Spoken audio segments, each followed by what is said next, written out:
तुलसी विरक्ता नाम शिरोमणि। और नारद जी आप धन्य है, आप विरक्तों में शिरोमणि है कि संसार के कल्याण की चिंता आप करते हैं। जो संसार के कल्याण का चिंता करता है वही ऋषि, वही महात्मा, वही धन्य है। जानते हैं बहुत साल पहले हमारे मन में दुख आया था धर्म की प्रचार के लिए, क्योंकि धर्म कम हो रहा है, निरंतर धर्म घटते जा रहा है। तो यही कथा पढ़ के हमको प्रेरणा मिला भ्रमण करने का, गांव गांव घूमने का। यही कथा पढ़ने के बाद हमको भ्रमण करने की इच्छा हो गई कि भाई दुखी होने से कुछ नहीं होगा, अपने अंदर जितनी ज्ञान वैराग भक्ति दे दो, लोगों को खुल के दे दो, हम बांटेंगे तो हो सकता है हमारे ज्ञान वैराग भक्ति से किसी का फायदा हो जाए, 10 का हो जाए। अगर पूरे जीवन में 2-4 करोड़ लोगों को कथा सुना दिए तो हो सकता है 2-4 करोड़ में 100% 4 करोड़ को भी मान लिया जाए तो 2-4% लोगों को हो जाए। गलत नहीं कर रहे? अरे भाई डेली सुना रहे हैं, मतलब ये समझ लीजिए कि 12-15 से 20,000 अभी सुन रहे, अभी शुरुआत काल में 1100 कथा करना है, यानी 35-40 साल का पूरा टारगेट है। तो धीरे धीरे तो कथाएं बड़ी होती चली जाती हैं और बहुत लोग सुनते हैं, बहुत हजारों लाखों लोग सुनने लग जाते हैं, नहीं समझ। तो ऐसे ही अगर जीवन भर में मिलके 2-4 मान लो 1 करोड़ को आपने कथा सुना दिया तो आपका धर्म प्रचार पूरा सफल हो गया। और उसमें से 1 लाख लोग भी अगर सुधर गए, 1% ही मान लेते हैं, 1 लाख लोग भी जीवन भर में सुधार दिए तो समझ लो कि तुम्हारा जीवन धन्य अति धन्य हो गया। इधर भी है माताएं, बैठ जाएं, इधर जगह है नीचे। बोलो वृंदावन बिहारी लाल की। बिछाने के लिए कुछ और होगा तो इधर सामने भी बिछा दीजिएगा, और उधर घास इत्यादि है उधर भी देख के बैठेंगे। गर्मी का समय है ना, थोड़ा सा तो सावधान रहना चाहिए। हम आपकी सुविधा का ख्याल रखते हैं इसीलिए कुछ बोल देते हैं, ठीक है। आगे चलते हैं। महाराज नारद जी ने पूछा था तो उसी का जवाब दे रहे हैं। कहें कि देखो ऐसे तो बहुत सारे पंथ हैं, श्रम साध्य हैं, वो स्वर्ग तक का फल देने वाले हैं, पर सुनो द्रव्य यज्ञ तपो यज्ञ योग यज्ञास तथा परे स्वाध्याय ज्ञान यज्ञाश्च तेतु कर्म विसूचक। यज्ञ संसार में बहुत हैं, योग भी यज्ञ है, योग करना यज्ञ है। द्रव्य यज्ञ जिसमें धन बहुत खर्चा हो, द्रव्य यानी धन से यज्ञ होने वाला हो, उसको भाई बड़े बड़े यज्ञ कराएंगे, हवन यज्ञ भी कराएंगे तो उसमें धन खर्चा तो होगा। कर्मकांड कराएंगे तो उसमें धन खर्चा तो होगा। कर्मकांड भी तो द्रव्य यज्ञ है, वो कर्मकांड ही द्रव्य यज्ञ है, जो बहुत सारा पैसा लगता है, बहुत सारा सामान लगता है, बहुत सारी वस्तु लगती है, तब जाके कर्मकांड हो पाता है। गलत नहीं करे, द्रव्य यज्ञ उसे कहते हैं। इसके बाद यज्ञ, हवन यज्ञ को यज्ञ कहा जाता है।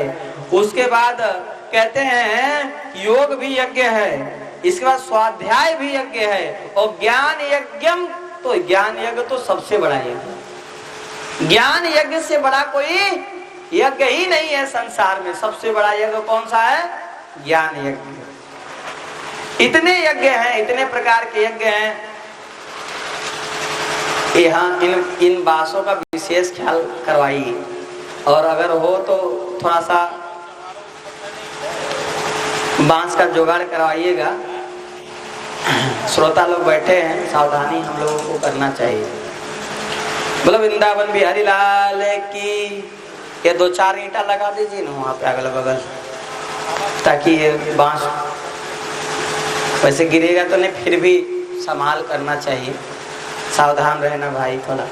क्या है कि बहुत गर्मी थी और कथा हो रहा है, तो गर्मी हम देखे, अनुभव किए हैं। जब गर्म कथा होता है और लोग कहते हैं महाराज जी बहुत गर्मी है, थोड़ा सा लीला हो जाए, तो पक्का कथा में ऋतु आ जाती है, हवा लेके आ जाती है, ठंडी हवा लेके आ जाती है।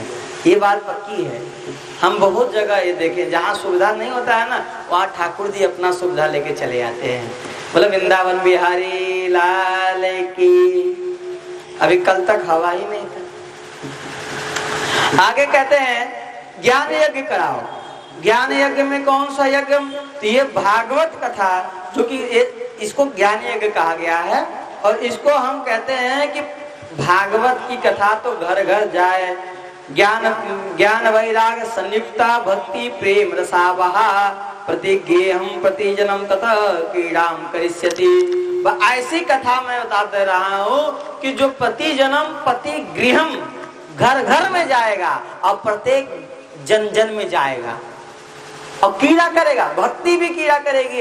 हर व्यक्ति के मन में भक्ति होगा, हर व्यक्ति के मन में ज्ञान होगा, हर व्यक्ति के मन में वैराग्य होगा। ये प्रति जन्म प्रति गेहम का मतलब है, हर घर में हर जन में होगा। महाराज भागवत के बारे में हल्का सा चर्चा किया है तो नारद जी ने अपने शंका को प्रकट किया। नारद जी ने कहा कि और भी पुराण है, भागवत एक पुराण है, महापुराण, तो और भी पुराण है, तो उनके सुनने से नहीं होता है तो भागवत सुनने से कैसे हो जाएगा? ये मेरे मन में संशय है, इसलिए इसको नष्ट कीजिए।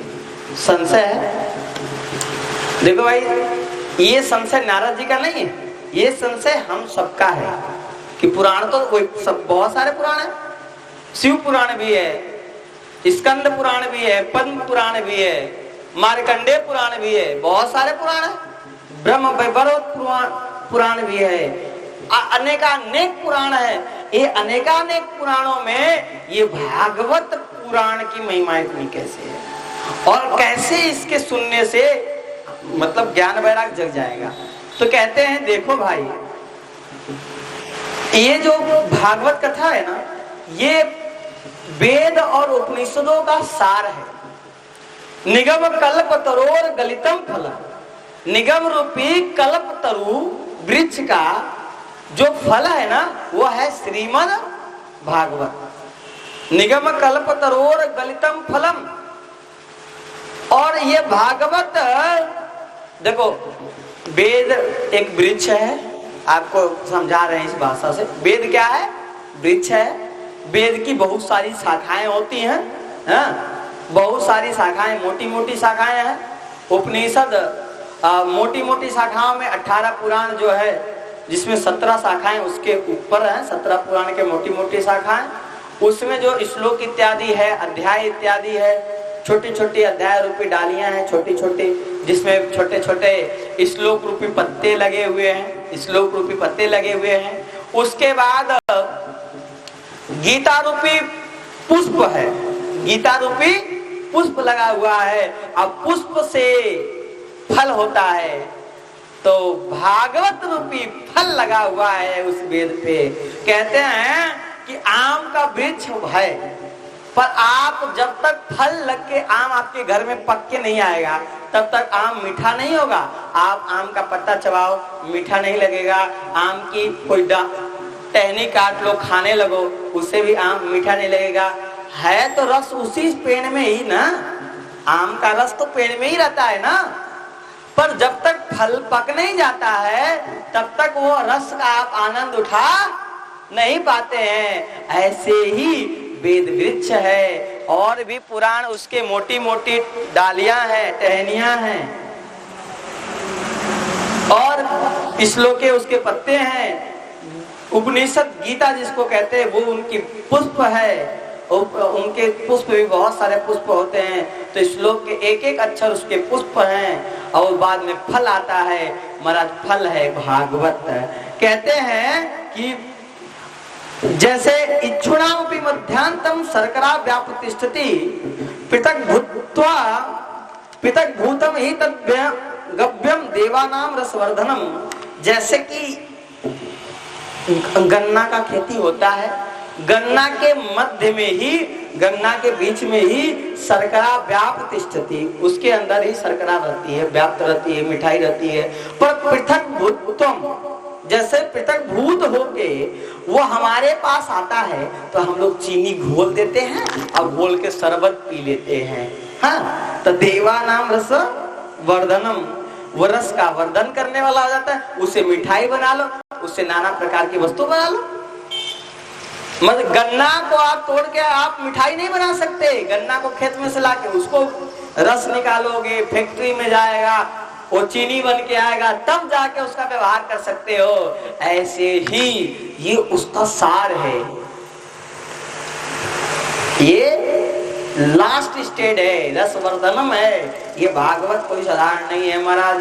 कहते हैं कि भागवत को तो पतित से पतित को श्रवण करना चाहिए। क्यों? क्योंकि ये भागवत भगवान के शरणागति प्रदान कराने वाला ग्रंथ है। भगवान की महिमा को व्यापक रूप से प्रकट करने वाला ग्रंथ है, और इसमें बहुत प्रश्न करने की आवश्यकता नहीं है, क्योंकि श्रीमद् भागवतम श्राव्यम शोक दुख विनाशनम। बहुत सारे लोग पूछते हैं कि भागवत सुनने से क्या होता है, भागवत सुनने से क्या होता है। सुन लो, शोक दुख विनाशनम, शोक भी नष्ट होगा और दुख भी नष्ट होगा। अगर आप अपने जीवन से शोक और दुख को नष्ट करना चाहते हैं तो श्राव्यम श्रीमद् भागवतम, क्या सुनो? भागवत सुनो। आप जब भागवत श्रवण करते हैं, ये श्रवण करना कोई साधारण नहीं है महाराज। श्रवण करना कोई साधारण नहीं है,